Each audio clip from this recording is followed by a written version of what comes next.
We are live. What's up, everybody? How you doing? What's going on, man? What's going on, Bradley? How are you, brother? I'm doing fantastic. How you doing? I'm doing good, man. I'm doing good. I just got back from the mastermind, as you know, and jumping back into normal routine today.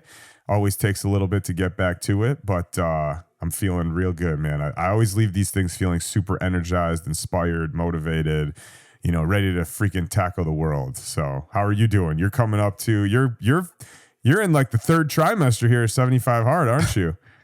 Yeah, I'm fully pregnant on 75 hard. We're on day 44 and it only keeps getting better, man.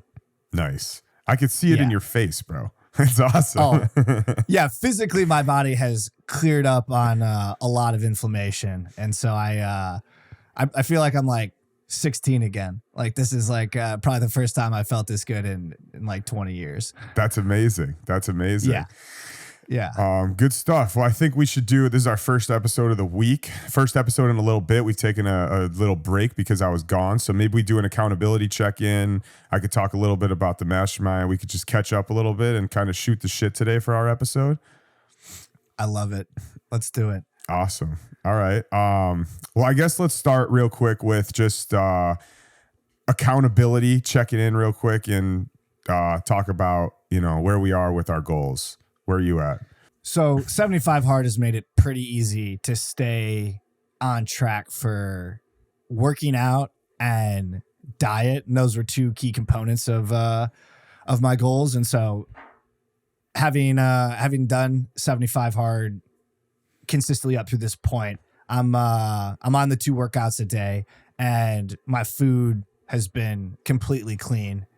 The one thing I'll caveat is I have had consistent dreams where I am failing 75 hard because I like eat some sort of like non-compliant food. Last night I was like pigging out on sweets. So there's definitely some dark side of me that is coming out in other ways, which I've found interesting. And it's been semi-recurring, like me failing 75 hard, but it's actually been fueled because when I wake up, I'm like, I'm not failing today. Like I actually felt the sense of loss of not doing it when I woke up. And so it's actually been a good frame of reference not to fuck things up because I know what it feels like because I've been waking up from dreams where I did fail. So so in real life, I've been consistent on the food, the diet front. One place that I've been falling short, but now I've built a system to make sure that I'm consistent is meditation. I'm supposed to meditate 300 times for the year. And during 75 hard, I reflect on my decision-making process or lack thereof. I don't think I really made the decision that I was going to meditate because I said I'm doing 75 hard. I made a negotiation with myself. I said, I'm doing 75 hard. That's enough. I don't need to meditate, which is bullshit because I wrote it down as a goal that I wanted to accomplish. And so I reset on that last week. And now I've got a 75 hard whiteboard where I track every day, all 5 things that I got to do. And now I've got minutes of meditation that go under that. So every day I got to go look and write down how much meditation I'm doing. And I need to see at least 10 minutes on there to make sure, because I still got time to hit the 300 in terms of making the 300 sessions for the year. But adding that as a daily visual for myself has now made it much easier where I see it. I'm like, okay, I haven't done it yet. I go sit down, take the 10 minutes because you always have 10 minutes for something like meditation. And then the final thing on accountability for me, the intentionality challenge. I was going to do that 2 weeks ago. Some personal things came up, didn't do it. This Sunday, going to be doing the 24-hour intentionality challenge. Quick recap on what that is. That is from the moment you wake up, from the moment you go to bed, you make every possible effort to focus with as much intentionality on whatever task it is that you are doing. You don't think about other things. You aren't planning your day. The day's already planned. You go do the things that you said you were going to do and you focus 100% on them, always bringing it back. And then in addition, and then no phone. no screens. I'm gonna go no screens for the whole day because I think the benefit will be the most there. And so also my girlfriend's gonna be out of town. So it'll essentially be a day totally alone and immersed in intention.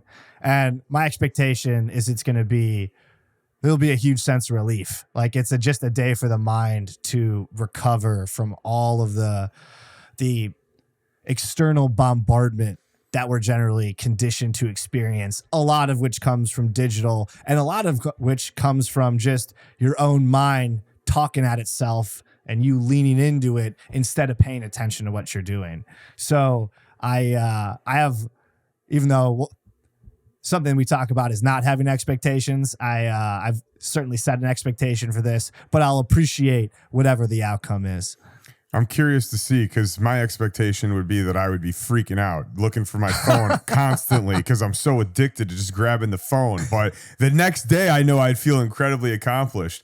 But I'm super curious to see how it goes. I'm going to do the same thing at some point soon. By the way, when you said that you had dreams of failing 75 hard, that's happened to me before, and it's terrible. But it brought me back. As soon as you said that, real quick, I just want to share. When I was younger, like, I don't know, 17, 18 years old, whatever, and I was on probation, and you can't like drink or smoke weed or anything when you're on probation, which I didn't. And I had this dream that I smoked, and I had a drug test when I woke up in the morning, and I was going to have to like go, and I was going to fail, and I was going to go to jail and all this shit. Oh. I woke up like crying, freaking out. I thought it was 100% real. Even after I woke up, I thought it was real for a few minutes. And then I realized, holy shit, that was just a dream. How was that so real? And it's a similar type thing. Like you think you're going to fail and you start freaking out and you get mad at yourself and all this stuff. And then you realize it's a dream and you're so happy that it was just a dream. It's such a relief. I mean, that's like next level shit because you're like, my life is over. It's so tough when it's in the context of what you're actually facing in real life. And so you're like, oh, this shit's real. Like, I'm actually fucked. Yeah. So good. Well, I'm glad that you're on track, crushing 75 hard. I'm excited to hear about your intentionality day. I'm similar. I'm keeping on track with everything.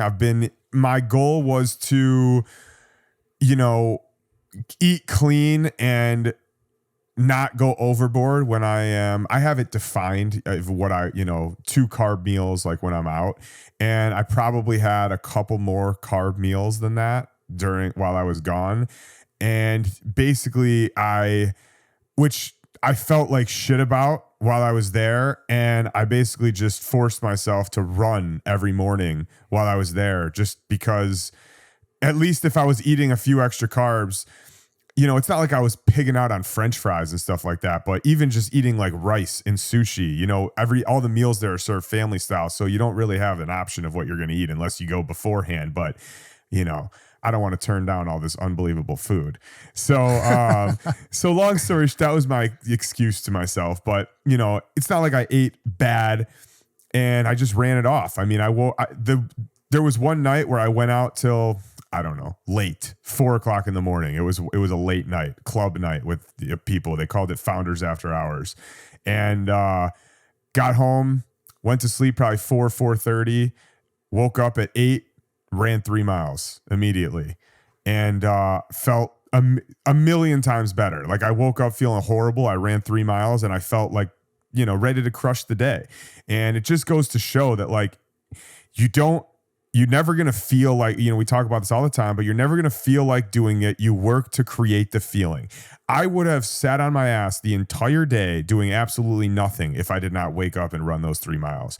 I woke up, I sweated out all the toxins out of me. I reset my body for the day. I stayed to my plan and I had a win first thing in the morning, which all those things physically, mentally just sets you up to have a better day. So just again, I feel like a different person when I look back and I see myself go out until 4 a.m. and I wake up and I still run 3 miles. Like it just goes to show that obviously going out till 4 a.m. is not good. I don't want to do that regularly, but it just goes to show that I can be the person who still sticks to my routine, even on the one-off day that I'm out till 4 o'clock in the morning or whatever. So I felt really good about that. And then, yeah, man, just, Founders was a great time. And yes, long story short, I'm sticking to my goals and, go for it. Yeah, quick thing on what you just said, because I thought I had a thought come up, and I think we got to get a whiteboard for this podcast. But what you just talked about, one, you exemplified true discipline, because you made a decision, but then the next decision was just a snap back to your new mean, which is this like hugely elevated version of yourself that goes for a 3-mile run, even after you've done probably the most punishing thing you can do to your body, which is like sleep deprivation and staying out till 4 a.m. But I'm imagining your identity in your life. It's this, we've talked about this like chart that moves. And in your case, it's always up and to the right, but it's like a stock chart. Sometimes you got little dips, but then you're always back up and to the right. And as long as you keep moving up and to the right with your actions, you got a small dip, but then you go for a 3-mile run. I actually think that it's a statement of that. That's a magical statement that you've made for yourself, that like, even in the face of like one small, and using a setback is the wrong term, because you made a calculated decision to say, I'm going to go network with a group of people that I want to build a relationship with. And this is the vehicle for how I'm going to do that in this situation. But then you didn't use that as an excuse to fall off of the new identity that you've built for yourself. And so I think that actually challenging yourself to go live your life on your terms and stay disciplined is actually, it's a whole different level of operating. Whereas doing 75 hard it's not easy to do, but it's a different context. Like, I'm in just full commitment mode where I don't have to challenge the notion of not sleeping and then going to do something. I'm just always focused on doing something. It's a simpler way of approaching discipline. I think when you get more advanced in your journey is when you're able to start doing the things that you want to do to cultivate the life that you want, that may be a little off that like hardo identity, and then snapping back right to it. So kudos to you, because I actually think that is like a bigger, important macro theme that people should be chasing in their lives that you exemplified this last week. Thank you, bro. It's funny too, because nobody else got up and worked out, that I went with. And everybody the next morning is like, you're a fucking animal. How are you doing this right now? And that's how we talk about all the time. It's like Goggins always says, I want to be the guy that says, that people talk about and say, who the fuck is that crazy motherfucker? And not that I was at that level, but it was cool to be the one that got up and did it, and, questioned by brand. Everybody else. Yeah, exactly. 100%. Dude, it's a good brand to be like, who's that guy? Yeah. Like, he was out with us. I was there. Yeah. And then now he's out like kicking his own ass again. Yeah. Very That's a true. good brand. Yeah. Very true. So I want to tell you a little bit about this mastermind and founders, and just, yes.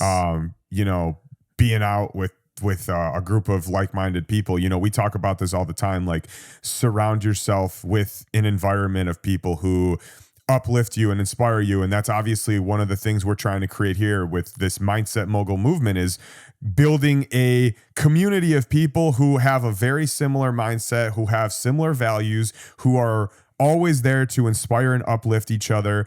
And obviously I'm very excited for us to create that inside of our own Mindset Mogul movement here. But in the meantime, I make it a goal to join these communities where I can be around other people who inspire and uplift me, right? And I've found kind of a hack to doing that, which is you can actually pay to be a member of communities that have these groups of people in them. I'm sure there's free ones out there too, but like, there's an easy way for you to go and become a part of one of these communities.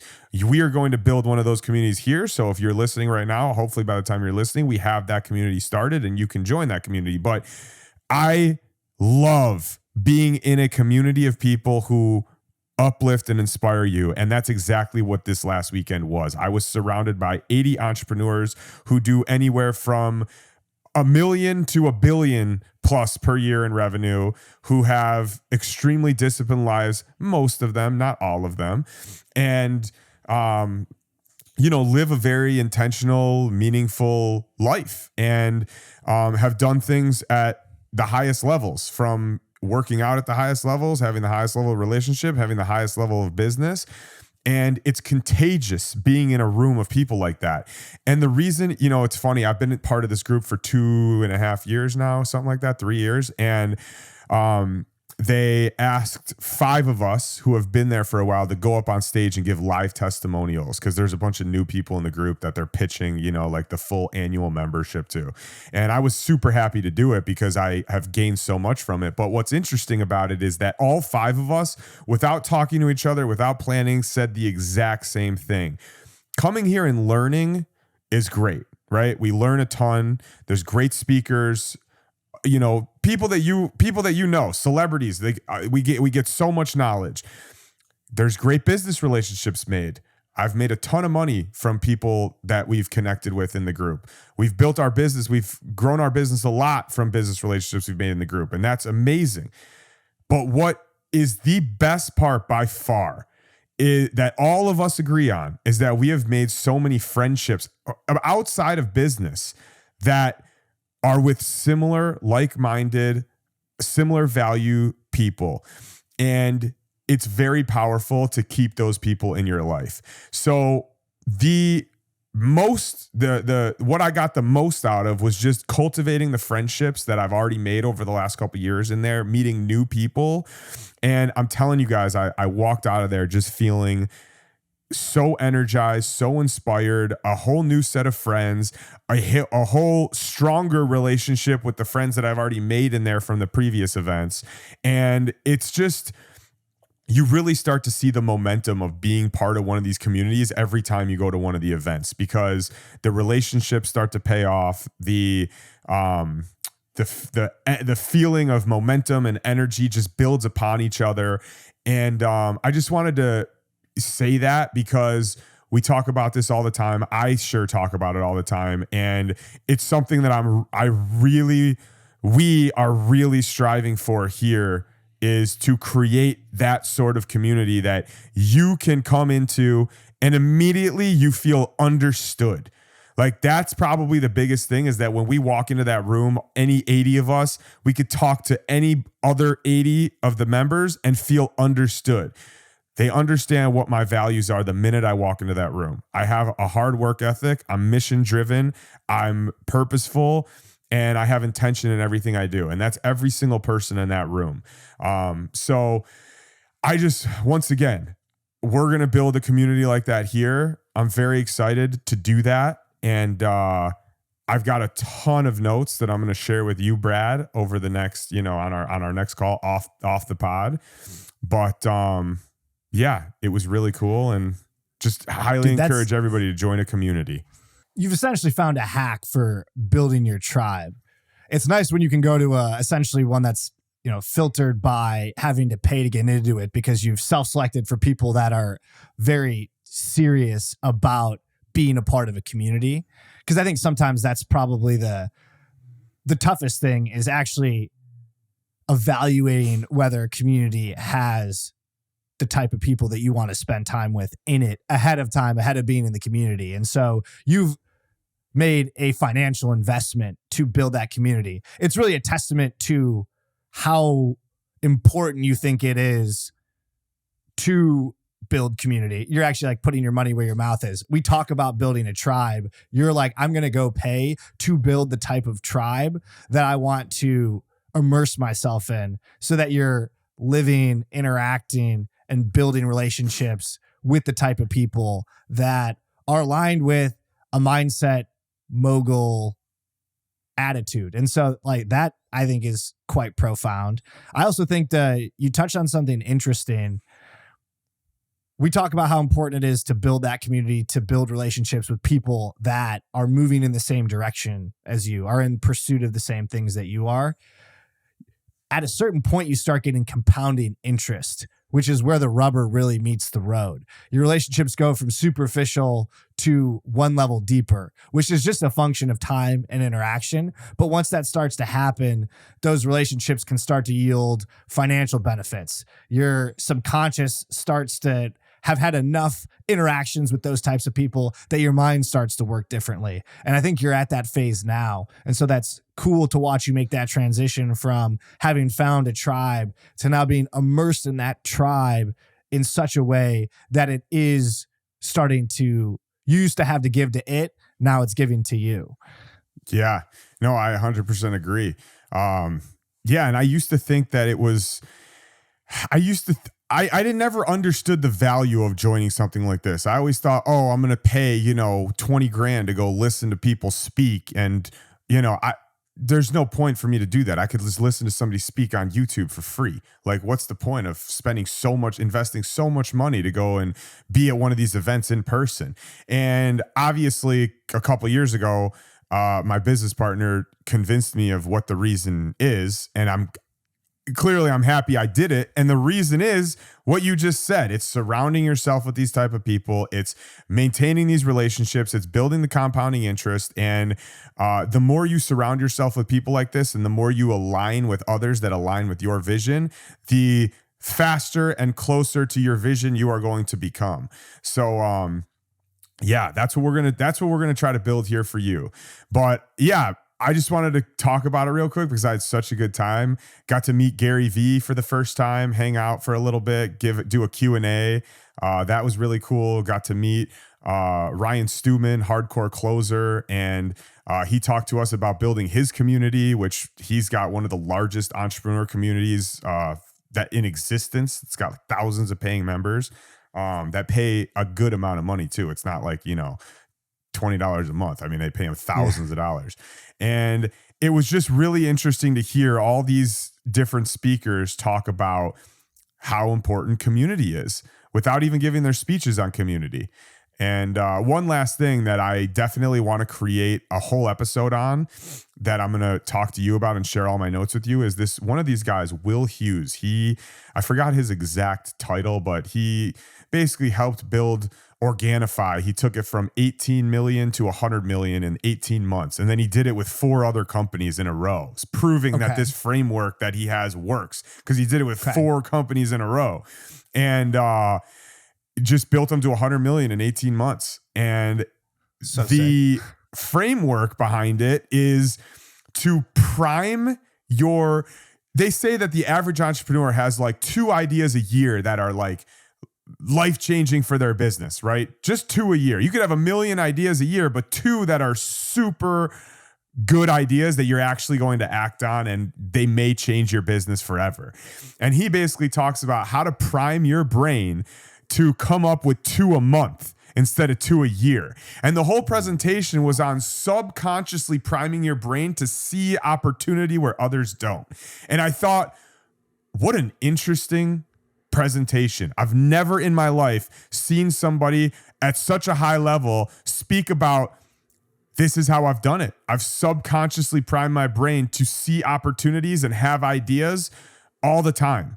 And I'm going to go over all these notes with you, so that we could do a whole separate pod on it, because I feel like it goes super hand in hand with everything that we talk about. I know that you'll love it, and I think our audience will benefit from it as well. I'm going to start doing all the things that he talked about in his speech, and we could kind of talk about it on another episode. But yeah, man, it was cool. That is a kick-ass episode in the making. Yeah. That's what I'm talking about. Yeah, very cool. Well, maybe we'll get him on the pod, actually. Now that I think about it, that's probably even better. We're going to get him on the pod. Yeah, that's even better now that I think about it. Yeah. All right, what else is going on with you? Ready to keep crushing 75 hard? Yeah, keep crushing 75 hard. Right now, I think it's simple for me. I got another 30 days. I'm 100% focused on getting that over the finish line because that's just how you get shit done. And so that, and then I think some, honestly, we talk about that, but focusing on this and like using this as I think we're at a point where there's a level of mastery in building our own mindsets, but through building this podcast, it's been an opportunity to to be a daily student of it in a way that we haven't had the opportunity to do so before. And so continuing to build on the mastery that we have and take it to the next level is top of mind. Awesome. Let's keep doing it. This was just kind of a shoot the shit episode. I hope you guys enjoyed listening to us go back and forth, but we will get back to regular scheduled program again this week. And yeah, anything else, bro? No, this is great. I love hearing about founders. Yeah, no, it was awesome. And I love hearing you crush it with 75 hard. So keep crushing it. Everybody, thank you for listening. Please subscribe, leave us a review, give us a like, ask us a question, do any of those things that we would really, really appreciate it. And we will see you in the next episode. Take care. Take care.